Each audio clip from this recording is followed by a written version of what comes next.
আমি আজকে এসেছি বাংলাদেশের এমন একটি দ্বীপে, যে দ্বীপে আসলে আপনি সমুদ্রের সৌন্দর্য এবং নিস্তব্ধতা খুব কাছ থেকে উপভোগ করতে পারবেন। যে দ্বীপটি কিনা একসময় আরাকানদের বাণিজ্য কেন্দ্র ছিল এবং এই দ্বীপটিরই রয়েছে শত বছরের ইতিহাস। Welcome to Kutubdia.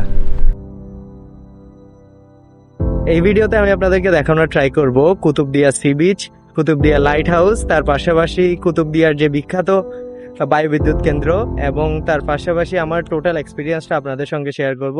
So let's get into the video. Kutubdia দ্বীপ যাওয়ার জন্য সবার আগে আপনাকে যেতে হবে মগনামা ঘাটে। মগনামা ঘাট হচ্ছে চকরিয়া থেকে খুব কাছে। সো সবাইকে ঢাকা অথবা চিটং যেখান থেকে আসেন সবার আগে চকরিয়া আসতে হবে। চিটং থেকে জাস্ট অ্যাসালম সার্ভিস যেটা আছে ওটা ডিরেক্ট মগনামা ঘাট যায়। আমি ওটা টিকিট কেটে ফেলছি। এখন আমাদের 9টায় বাস, এখান থেকে আমাদের জার্নিতে স্টার্ট।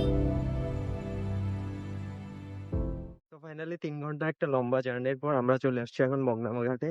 এখান থেকে কুতুবদিয়া দ্বীপ যাওয়ার দুইটা ট্রান্সপোর্ট আছে, একটা হচ্ছে ড্যানিশ মানে বোটগুলা, আর স্পিড বোট। আমরা স্পিড বোটে যাওয়ার ট্রাই করবো। দেখা যাক, যেটা খুব তাড়াতাড়ি পাই ওটাইতেই যাওয়ার প্ল্যান, কারণ আমরা আজকে রাতের মধ্যেই ব্যাক করব। সো মাত্র 5 মিনিটে একটা স্পিড বোট জার্নির পর আমরা চলে আসছি কুতুবদিয়া দ্বীপে। স্পিড বোটে আসলে জাস্ট 5 মিনিট লাগে, আর বোটে আসলে 30 মিনিট। কুতুবদিয়া ঘাট থেকে আমরা এখন যাচ্ছি হচ্ছে বায়ুবিদ্যুৎ কেন্দ্রতে। আমার পেছনে সুন্দর একটা আই লাভ কুতুবদিয়া ল্যান্ডমার্ক দেওয়া আছে।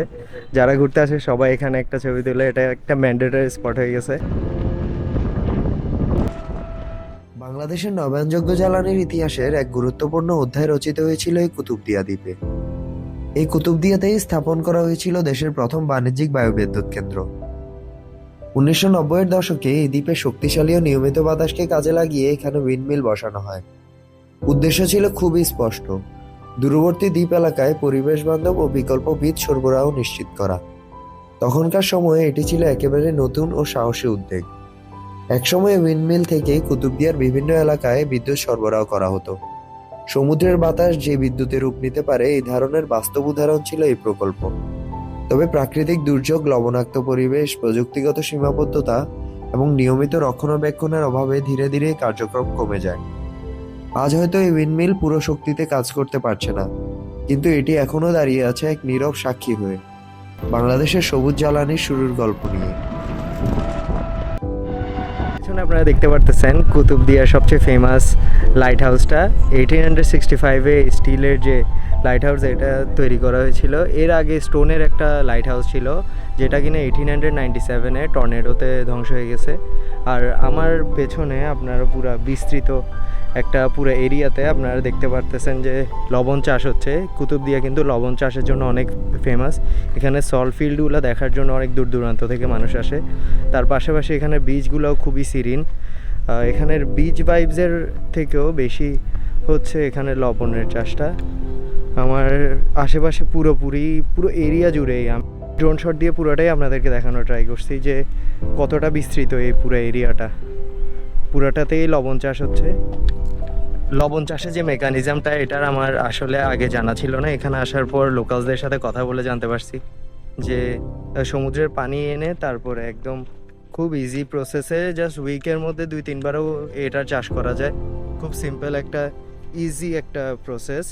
আমার ছোটো ভাইয়ের স্বপ্ন ছিল লবণের ব্যবসা করবে, কিন্তু এখন সে হয়তোবা দেশের বাইরে চলে যাবে পড়াশোনা করার জন্য, তার আর বিজনেসম্যান হয়ে উঠতেছে না।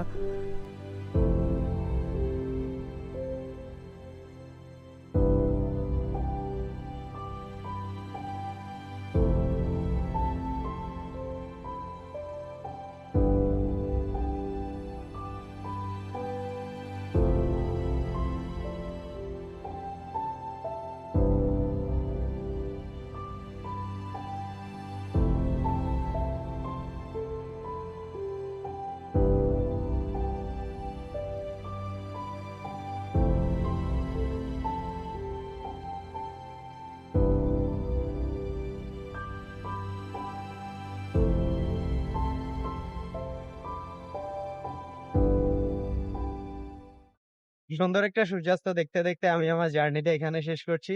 এখন আমরা ব্যাক করব আবার মগনামা ঘাটে, ওখান থেকে আবার বাসে করে চলে যাবো চট্টগ্রাম।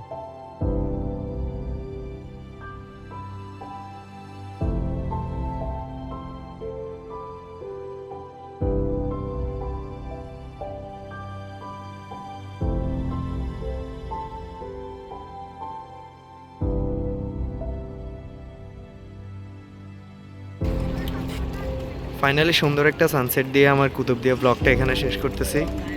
Thanks for watching.